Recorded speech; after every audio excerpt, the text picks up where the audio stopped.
hear a number of different recordings, and you will have to answer questions on what you hear. There will be time for you to read the instructions and questions, and you will have a chance to check your work. All the recordings will be played once only. The test is in 4 sections. At the end of the test, you will be given 10 minutes to transfer your answers to an answer sheet. Now turn to Section 1. Section 1. You will hear a telephone conversation between a teacher from the art centre and a female student's father about her art courses. First, you have some time to look at questions 1 to 3.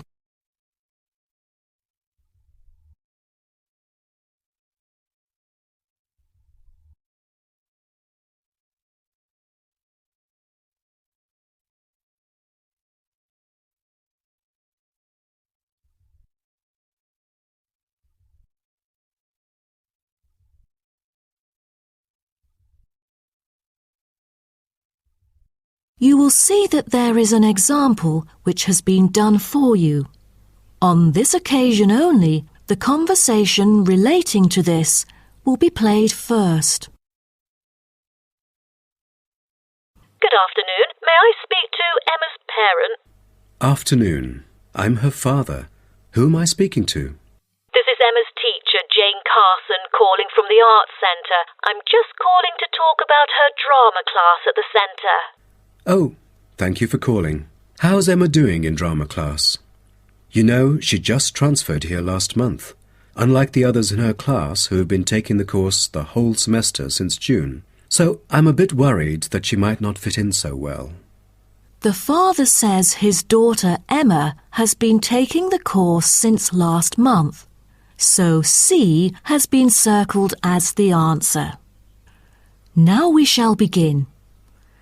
You should answer the questions as you listen, because you will not hear the recording a second time. Listen carefully and answer questions 1 to 3. Good afternoon. May I speak to Emma's parent? Afternoon. I'm her father. Who am I speaking to? This is Emma's teacher, Jane Carson, calling from the Arts Centre. I'm just calling to talk about her drama class at the centre. Oh, thank you for calling. How's Emma doing in drama class? You know, she just transferred here last month, unlike the others in her class who have been taking the course the whole semester since June. So I'm a bit worried that she might not fit in so well. There's no need to worry. She exhibits a strong performance in her drama class. Is that so? Yes, she didn't adapt to the new environment as quickly as I originally expected, and seemed a bit shy at first, but a few days later she made a couple of friends and became more talkative and also more involved in class. Emma really is a role model for others because she has always been an active participant during class. She voices her own ideas and is very creative. I didn't expect that, but I can tell that she really enjoys the course because she's been talking about it at home frequently these past few weeks. That's great to hear. Interest is always the best teacher.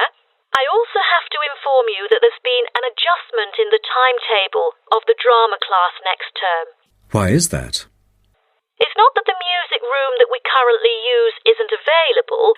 As there are too many enrolling for the coming semester, increased class size means that space is limited to house the whole class. Also, the new classroom we use is not available during the current time frame, so I'm afraid we have to change the time for it. I see. So when would it be? As you know, the current class begins at 3:15, but the new time of the drama class would be 4:45. I'm afraid I have errands to run during that time. On the other campus, the class still begins at 3:15, but for the campus Emma goes to, it is the only time available for drama class. Oh, I see. I have to make adjustments to my course schedule then. No problem. Before you hear the rest of the conversation, you have some time to look at questions 4 to 10.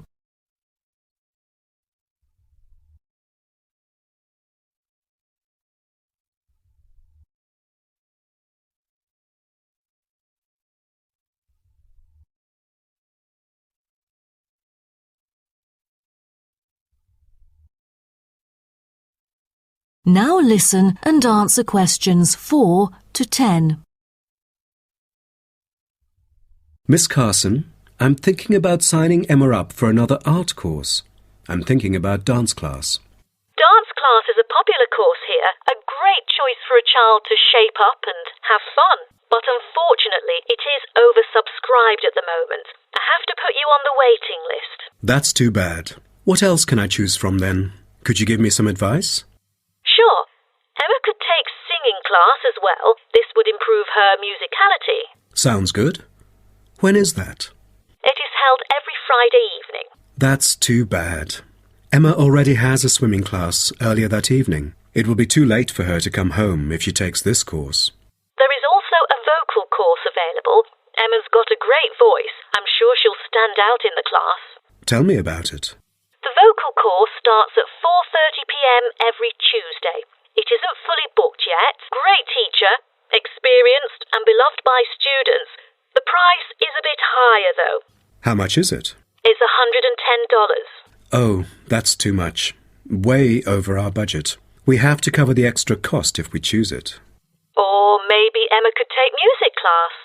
What is it about? Learning about songs and musicals. Well, the students have the opportunity to play different instruments like the piano, drum and so on. They can also learn to write music under professional guidance. That's exactly what Emma is eager to learn. How much would it cost? It was $63 last term, but this term it is $85, $22 more than the original price. We can afford that. When does the course begin? The course starts on September the 7th. Can we start 1 week later, on September the 14th? My daughter will be on a trip to France with her mum on the 7th. No problem, and the teacher for the class is Jamal Curtis. Just contact him if you have any further questions regarding the course. Jamal Curtis? How do you spell Curtis? Oh, it's C-U-R-T-I-S. Thank you. That is the end of section 1. You now have half a minute to check your answers.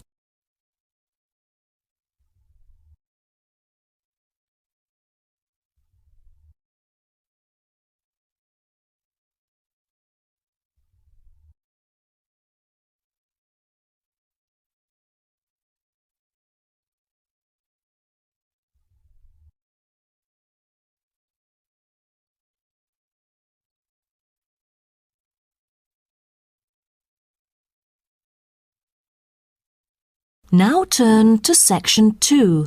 Section 2. You'll hear a coordinator for the annual ski and snowboard exhibition talking to the audience about some practical information for the whole event. First, you have some time to look at questions 11 to 15.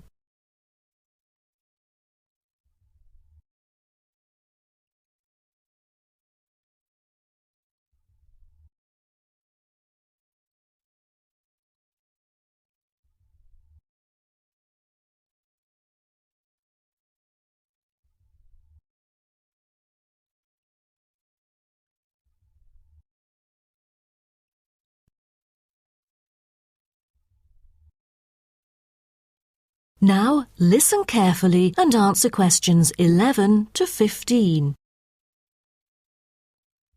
Good morning, everyone, and welcome to the annual ski and snowboard exhibition held from April the 8th to 17th. I am Mary Granger, coordinator of the event this year. The 10-day event features many highlights. As a snow sports lover, I know you are looking forward to a great time here. Now, I'd like to offer you some practical information about the whole event and what to expect from it. This might be the first time coming here for some of you, so for those who are still wondering about the right accommodation, I recommend Sky Hotel. It has its own health and sports clubs, just like most of the hotels here, but I love it because of its incredibly cosy beds, which guarantees good rest after an exhausting day of exploration. If you haven't brought your own equipment, like poles, boots and skis, they are available for purchase or rent at Ski Set or Snow Rental. The exhibition this year provides a colourful look into the history of skiing, and an inspiring peek into the future prospects of the sport. Apart from the fascinating photo exhibitions and the most up-to-date skiing gear like always, this year we have added 4 computers which can imitate the process of skiing, ensuring the same physical activity and sensations that appear during the skiing process on downhill slopes. But I have to warn you that it might be quite time-consuming to line up for the free trial experience. Many have posed the question as to how to enter the skiing and snowboarding competition. Well, rather than filling out the back of the entrance ticket or bombarding the committee with emails, the most effective method is by checking out the exhibition newsletter delivered every month for availability. At the most beloved local event, the exhibition has also drawn attention from the press.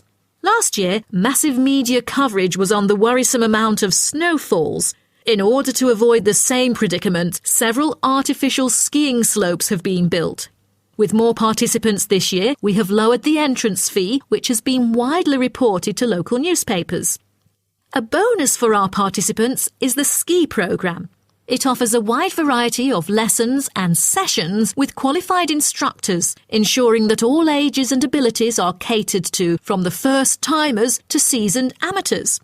I strongly advise you to sign up for the programme, as it is offering an unprecedented 30% discount. That's mainly because we are cooperating with the programme organiser, who promises affordable prices only for the participants of the festival this year. Before you hear the rest of the talk, you have some time to look at questions 16 to 20.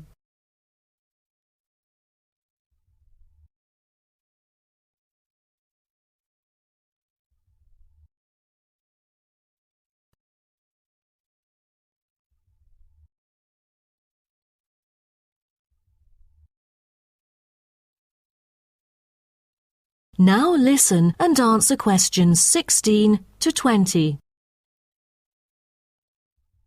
Now, I would like to introduce you to the list of presentations during the following week so that you can better plan your schedule. The first presenter, Simon, is one of our best ski instructors. As an experienced instructor, he will inform you about the dangers that face skiers and snowboarders. Accidents happen mostly to those who are careless or ignorant. Good risk management involves considering both the probability and consequences of an accident. The next speech, titled Solution, is given by Jamie Kurt. A list of problems may occur to novice skiers and snowboarders, so he is going to offer useful information for first-timers on choosing the appropriate gears, the right dress code, and ways of protecting your skin. For instance, some of you may have rented the skiing equipment, but rental footwear is notoriously uncomfortable. Then, Jamie will provide instructions to help make your footwear fit better. The third speech is about a documentary introducing skiing and snowboarding and the difference between the two sports. It also depicts a group of snow lovers exploring new slopes with breathtaking views. The director, Andy Fisher, will be there, addressing the whole shooting experience. The fourth talk is about the tricks of skiing, presented by Harry Tyson. It is most useful for those who have already tried skiing, yet still need more practice to master the sport. Harry will teach you how to turn more skillfully. A lot of people can keep their skis roughly parallel, but there's no point if you make it hard to work with and slide around out of control. Useful exercises will also be suggested to improve your parallel skiing technique so that you can tackle steeper slopes and enjoy yourself more. Jason Smith will be the last presenter, mainly addressing towards advanced skiers. He manages to apply snow climbing into skiing. Climbing in soft snow, you are floundering around. Walking becomes harder. So, a good trick during climbing is to maintain a wider gait, approximately shoulder width, so that you are more stable while walking. This works for skiing as well. That is the end of section 2. You now have half a minute to check your answers.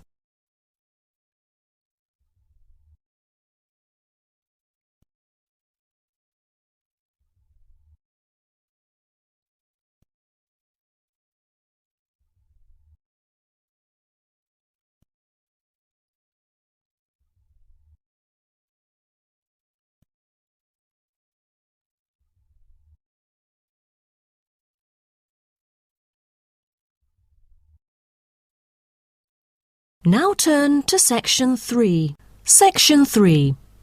You will hear a student called Jerry discussing a pedagogy course with his tutor.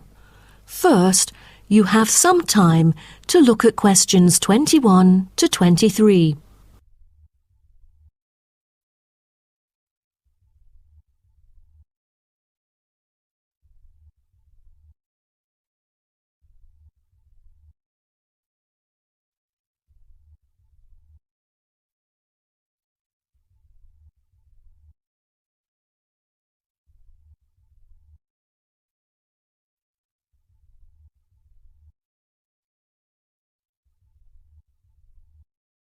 Now, listen carefully and answer questions 21 to 23. Jerry, how did it go with preparing your lessons? Is there anything you would like to discuss? Well, this is actually the first time that I have ever taught in an elementary classroom. After 8 years of learning pedagogy, I want to practice what I've learned in an instructive manner. But I'm a bit stuck right now. You know, the topic I want them to research is a bit hard for pupils. I'm afraid that they won't be able to handle it on their own. So I need new ideas on designing more effective teaching methods. Mr. Carter, do you have any suggestions? Well, you should probably read this book called Professional Learning, written by J.K. Symonds. He is a professor who just transferred here last semester, but is already popular amongst the students for his creative teaching methods. There is an extensive range of learning approaches mentioned in the book, including approaches for team research, which might be helpful to you. You mean dividing the students into groups to do research? I've never thought of this before. How does it work?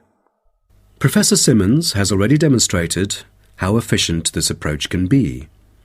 Basically, it aims to increase cooperation between students so they can present the results in a collaborative fashion. It helps them to develop their own voice and perspective. I'll check out the book as soon as possible. It seems I can borrow some of the essential concepts and work them into my course design. Before you hear the rest of the talk, you have some time to look at questions 24 to 30.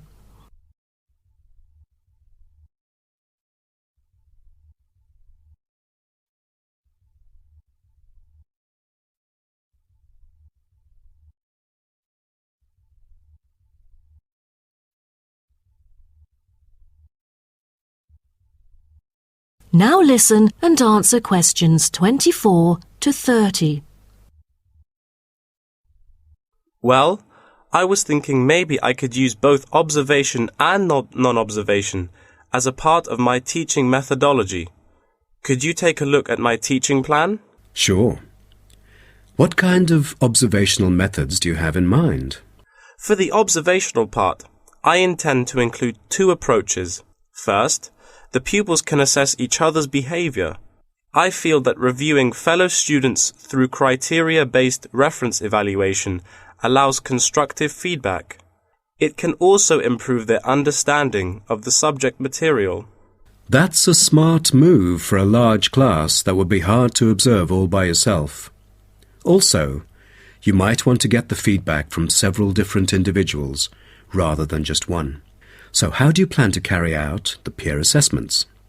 Oh, every pupil will be required to write a diary, which includes group projects, presentations, and in-class discussions. They'll put down their remarks. I'll collect them on a regular basis, which can also help me see whether they can keep up or not. Good. What else do you intend to do? Besides that, I also plan to do video recording. I've already purchased a camera, just in case I miss anything important. I can go back and review their performances anytime I want. Would you record every in-class activity? No, I'll just keep track of an in-class simulation, which would require every pupil to fully participate. Students will act as members of a city council meeting, discussing issues like whether or not prohibition should be instated in the United States. This kind of teaching method is both inspiring and challenging. I can't wait to see how yours works out. Do send me a copy of the assessment afterwards, will you? No problem. So, what do you have in mind for the non-observational approaches? Well, my plan is to quantify the statistics. Numbers do not lie. It is the most direct way to measure their performance. See how well they've learned. Where does the data come from? I'll evaluate the test results, including the midterm, final exam, and pop quizzes, which would only take up about 40% of the overall assessment. Sounds like a lot of tests and assignments. Please remember that you don't want to wear out your students. Keeping them engaged is the key to efficient learning. Once they are exhausted, they just stop trying. Oh, I haven't thought about that. You are right.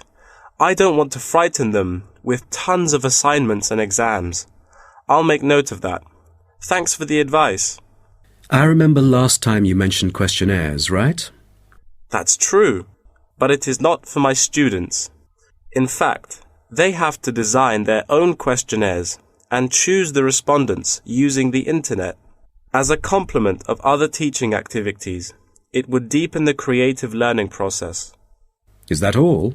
Oh, the pupils will have to conduct interviews of their own, and for this, they get to choose anyone they like, including relatives, friends, and acquaintances to answer the questions.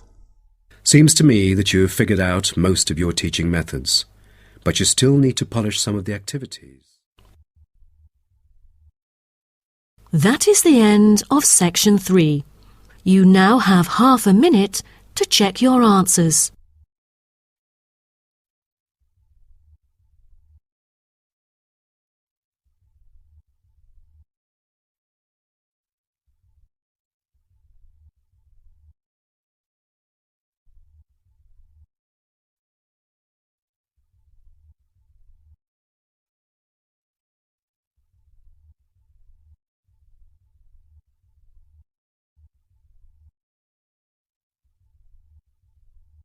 Now turn to section 4. Section 4. You will hear part of a lecture about urban migration. First, you have some time to look at questions 31 to 40.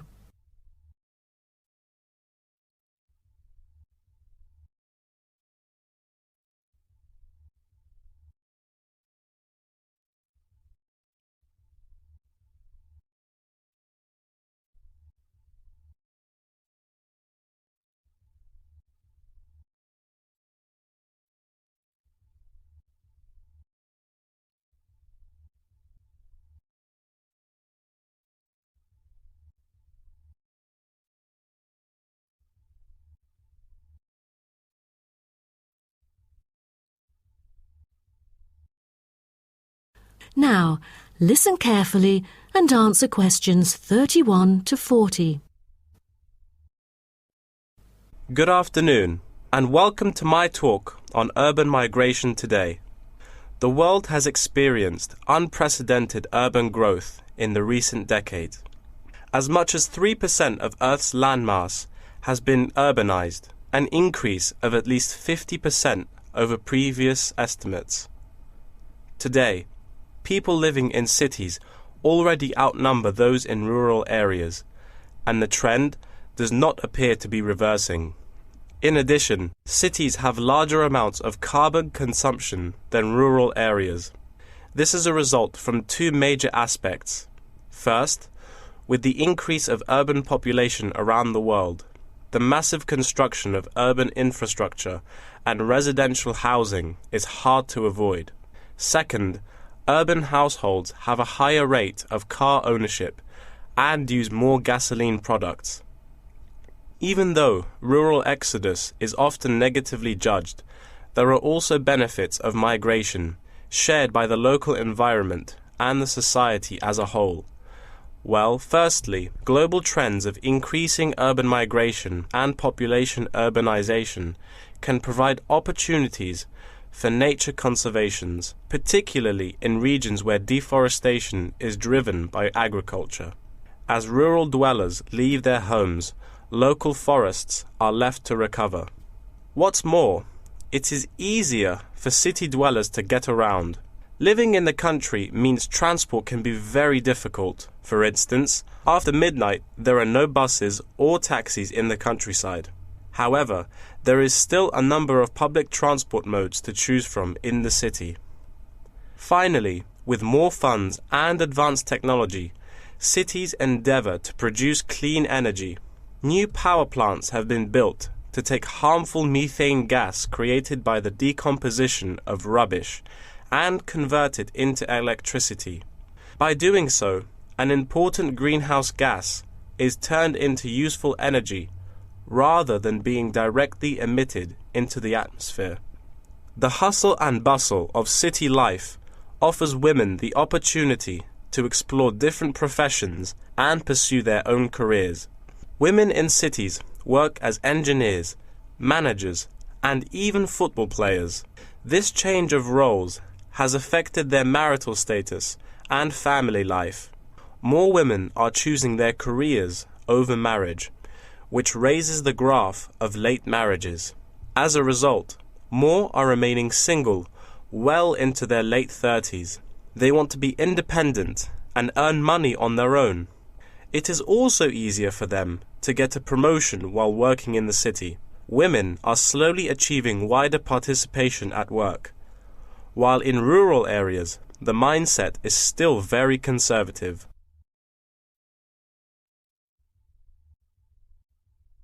However, cities also change the way that humans interact with each other and the environment, often causing multiple problems. In general, urban wages are significantly higher, so moving to the city is an opportunity to earn what was impossible in rural areas. However, the wage difference is often offset by the higher cost of living and absence of self-produced goods, including subsistence farming. A sizable proportion of new corners attach greater importance to money and gradually abandon their former way of life, thus risking losing their culture. These new city residents are also faced with another problem. According to statistics, crime rates are significantly higher in densely populated urban regions than in rural areas. For instance, property crime rates in our metropolitan areas are 3 to 4 times as high in comparison to the rates in rural communities. Immigrants, upon arrival into cities, typically move into the poor, blighted neighborhoods because that is where they can afford to live. Crime in these areas is high and reflects poor living conditions, as these neighborhoods experience great levels of poverty. This pattern also occurs for violent crimes, which is much more common in large urban areas than elsewhere.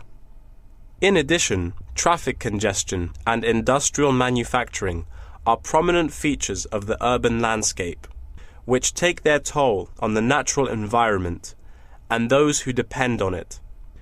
Air pollution from both cars and factory emissions affect the health of countless urban residents. Rural to urban migration can boost the urban economy.